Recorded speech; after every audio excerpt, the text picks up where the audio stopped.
ఓం నమో వెంకటేశాయ. అందరికీ నమస్తే అండి. Welcome back to my channel Tirumala talks. నేను మీ లక్ష్మీ పూజిత. తిరుమల యొక్క డైలీ అప్డేట్స్కి స్వాగతం.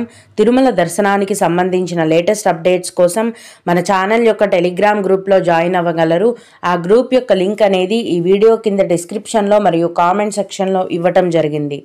ఈ వీడియోలో ఈరోజు మనం ప్రస్తుతం తిరుమలలో దర్శనాల యొక్క పరిస్థితిని గురించి, అలాగే ఈరోజు సేవా ఎలక్ట్రానిక్ లక్కీ డిప్ యొక్క రిజల్ట్స్ని విడుదల చేస్తున్నారండి. ఆ రిజల్ట్స్ని ఎలా చూసుకోవాలి అన్న పూర్తి వివరాలను గురించి, అలాగే భక్తులు అడిగే ముఖ్యమైన దర్శనం వివరాలను గురించి కూడా తెలుసుకుందాం. కనుక వీడియోని చివరి వరకు చూడండి. ముందుగా నిన్న అంటే మే 19వ తేదీన తిరుమలలో స్వామివారిని మొత్తం 86,721 మంది భక్తులు దర్శించుకున్నారు. అందులో స్వామివారికి మొత్తం 39,559 మంది భక్తులు తలనీలాలను సమర్పించారు.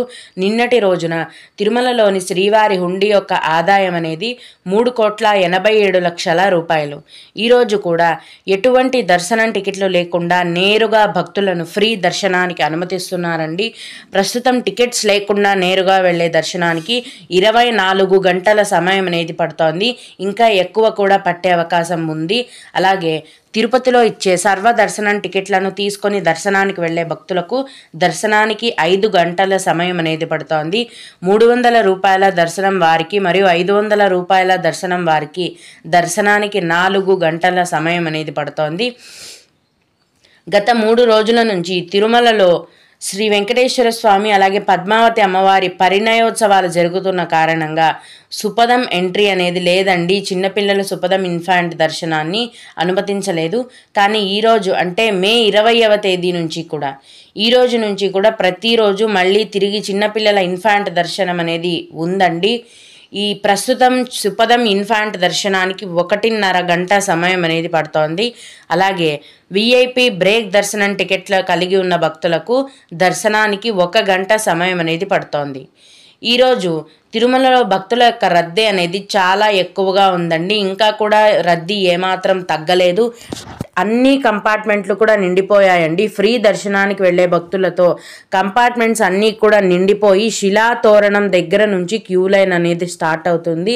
అంటే టికెట్స్ లేకుండా నేరుగా వెళ్ళే దర్శనానికి వెళ్ళాలనుకునే భక్తులు నేరుగా తిరుమల కొండపైకి వెళ్ళి శిలాతోరణం దగ్గర ఉన్న ఫ్రీ దర్శనం క్యూ లైన్లో జాయిన్ అయ్యి అక్కడ నుంచి కూడా మీరు క్యూలో తిరుమల దర్శనానికి వెళ్ళి స్వామివారిని దర్శించుకోవాలి.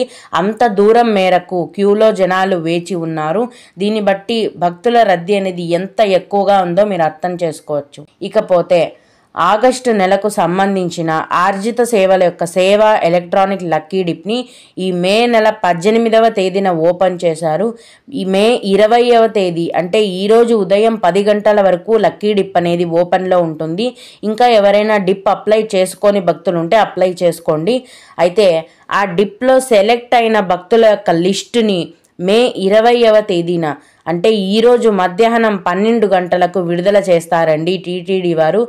మనం గనక లక్కీ డిప్ని అప్లై చేసుకుని ఉంటే సెలెక్ట్ అయ్యామో లేదో ఎలా చెక్ చేసుకోవాలి అనేది చాలామంది భక్తులు అడుగుతున్నారు. ఇప్పుడు మీకు రిజల్ట్స్ ఎలా చూసుకోవాలి అనేది వివరంగా చూపిస్తాను. ముందుగా మీ మొబైల్లోని ప్లే స్టోర్ ఓపెన్ చేసి అందులో టీటీడీ దేవస్థానమ్స్ అని టైప్ చేస్తే టీటీడీ అఫీషియల్ యాప్ అనేది మీకు కనిపిస్తుంది.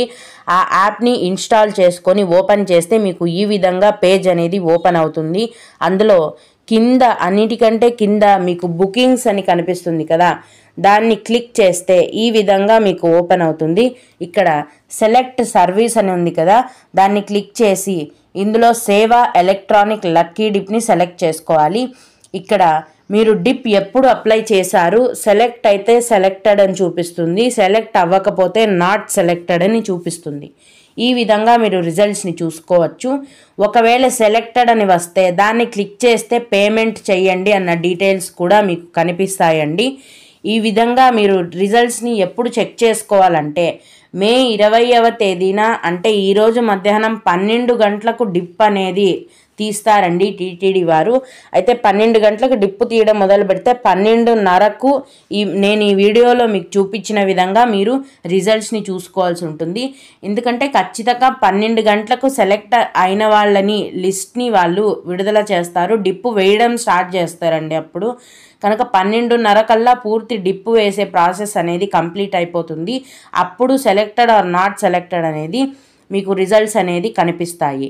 అలాగే ఈ లక్కీ డిప్లో సెలెక్ట్ అయిన భక్తులకు మీ యొక్క మొబైల్ నెంబర్కి మరియు మెయిల్ అడ్రస్కి టీటీడీ వారు డిప్పు తీసిన తర్వాత మీరు ఏ తేదీన ఏ సేవకు సెలెక్ట్ అయ్యారో అనేది మెసేజ్ కూడా వస్తుందండి. ఇప్పుడు భక్తులు అడిగే కొన్ని ముఖ్యమైన దర్శనానికి సంబంధించిన వివరాలను తెలుసుకుందాము. ఇవి అడిగిన వారికే కాకుండా దర్శనానికి వెళ్ళే ప్రతి ఒక్కరికి కూడా ఉపయోగపడతాయి. ఒక భక్తుడు, మేడం సర్వదర్శనం టోకెన్స్లో ఏ కౌంటర్ దగ్గర భక్తుల యొక్క రద్దీ అనేది తక్కువగా ఉంటుంది తెలుపగలరా అని అడిగారండి. ప్రతిరోజు కూడా తిరుపతిలో 3 సర్వదర్శనం కౌంటర్లు ఉన్నాయి. 3 టికెట్లను కేటాయిస్తారండి. ఏ కౌంటర్లలో కూడా భక్తుల యొక్క రద్దీ అనేది తక్కువగా ఉండదు. ఉదయం 3 గంటల నుంచి దర్శనం టికెట్లు కేటాయిస్తారంటే ముందు రోజు రాత్రి నుంచే క్యూ లైన్లన్నీ నిండిపోయి రోడ్డు వరకు కూడా భక్తులు టికెట్ల కోసం వేచి ఉండే పరిస్థితి అయితే ఉంటుంది. 3 కౌంటర్లలో కూడా రద్దీ ఎక్కువగానే ఉంటుందండి. ఎక్కడా కూడా తక్కువ రద్దీ అనేది ఉండదు. అలాగే ఆఫ్లైన్లో దివ్యాంగులు రూమ్ బుకింగ్ ఎలా పొందాలి అని అడిగారండి. దివ్యాంగులు ఉన్న భక్తులకు సపరేట్గా దర్శనం టికెట్లు ఉన్నాయి, అవి కూడా ఆన్లైన్లో బుక్ చేసుకోవాలి. కానీ రూమ్స్ అనేవి సపరేట్గా ఎవరికి ఇవ్వరండి. అందరూ కూడా ఆఫ్లైన్లో రూమ్స్ కావాలంటే తిరుమల కొండపైన CRO ఆఫీస్లో ఉదయం 4 గంటల నుంచి మధ్యాహ్నం వరకు రూమ్స్ కేటాయిస్తారు. మీ యొక్క ఆధార్ కార్డ్ అనేది ఖచ్చితంగా ఉండాలి. ఇక్కడే అందరూ రూమ్స్ అనేవి తీసుకోవాలి. ఇంకొక భక్తుడు, దివ్య దర్శనం పెడెస్ట్రియన్స్కి ఎంత టైం పడుతుంది దర్శనానికి అని అడిగారండి. ప్రస్తుతం అసలు దివ్య దర్శనం టికెట్సే ఇవ్వటం లేదండి. ఒకప్పుడు నడక మార్గంలో నడిచి వెళ్లే భక్తులకు దివ్య దర్శనం టికెట్లను కేటాయించేవారు.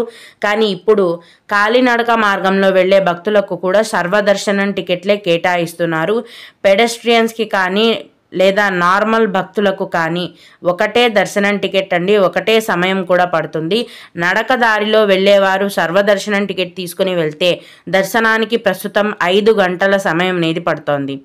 అలాగే ఇంకొకరు, అంగప్రదక్షిణం చేసే వాళ్లతో ఇంకొక పర్సన్ వెళ్ళొచ్చా చెప్పండి అని అడిగారు. దర్శనం టికెట్లో ఎవరి పేరు వివరాలైతే ఉంటాయో వాళ్ళని మాత్రమే అంగప్రదక్షిణంకి కూడా అనుమతిస్తారండి. మిగతా వాళ్ళు వెళ్ళాలంటే వాళ్ళు కూడా దర్శనం టికెట్ బుక్ చేసుకుని ఉంటే వెళ్ళొచ్చు. ఓం నమో వెంకటేశాయ. మీకు కూడా ఇలా ఏవైనా సందేహాలు ఉన్నట్లయితే గనక మన ఛానల్లోని కామెంట్ సెక్షన్లో తెలియజేయగలరండి. నేను వాటికి ఖచ్చితంగా రిప్లై ఇవ్వడానికి ప్రయత్నిస్తాను. ఇవి ఇవాల్టి తిరుమల అప్డేట్స్. ఇలాంటి మరిన్ని వీడియోల కోసం నా ఛానల్ని సబ్స్క్రైబ్ చేసుకోండి. ఈ వీడియోని లైక్ చేసి షేర్ చేయగలరు. ఓం నమో వెంకటేశాయ.